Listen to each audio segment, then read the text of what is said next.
রাজধানীর বাংলা বাজার এলাকায় সিটি কর্পোরেশনের অস্থায়ী পরিচ্ছন্নতা কর্মী জাকির হোসেন হত্যায় জড়িত সন্দেহে 4 জনকে গ্রেপ্তার করেছে পুলিশ। পুলিশ বলছে, তাজিয়া মিছিলে কথা কাটাকাটির জেরে কিশোর অপরাধী চক্র এ ঘটনা ঘটিয়েছে।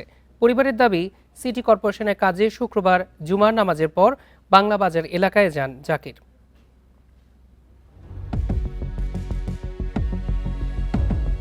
শুক্রবার মহরমের আনুষ্ঠানিকতা হিসেবে তাজিয়া মিছিলে যোগ দেন সিটি কর্পোরেশনের অস্থায়ী পরিচ্ছন্নতা কর্মী জাকির হোসেন।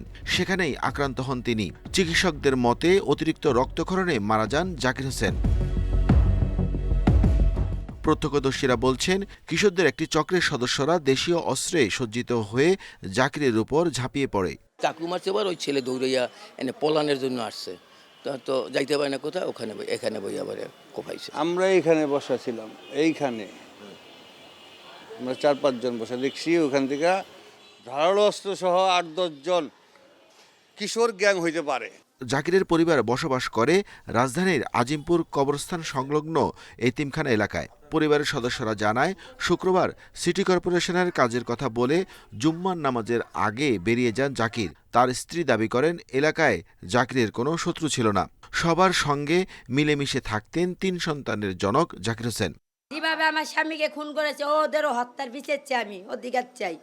ওদেরও এমনি খুন করে মারবো, আমার সামনে আমার সন্তানের ইতিম বানায় আলাইছে। ন্যায্য বিচার আমাদেরকে পাইয়ে দেন। ওরা যেভাবে আমার বাইরে হত্যা করছে, হত্যার বদলে করে আমরা ফাঁসি চাই।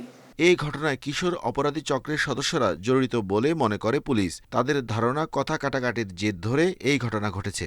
যে ভিকটিম কিন্তু থাকে লালবাগে, সে লালবাগ থেকে তার বন্ধুবান্ধব সহ তাজিয়া মিছিলে অংশগ্রহণের জন্য সূত্রপুরে গিয়েছিল। এখানে কথা কাটাকাটি হয়েছে এবং যারা গ্রেফতার হয়েছে তারাও কয়েকজন বলেছে তাদের সাথে আগে একবার ওদের হাতাহাতি হয়, এমনকি তাদের সাথে একবার মারামারি হয়। সেই মারামারির জের ধরেই কিন্তু এই ঘটনা।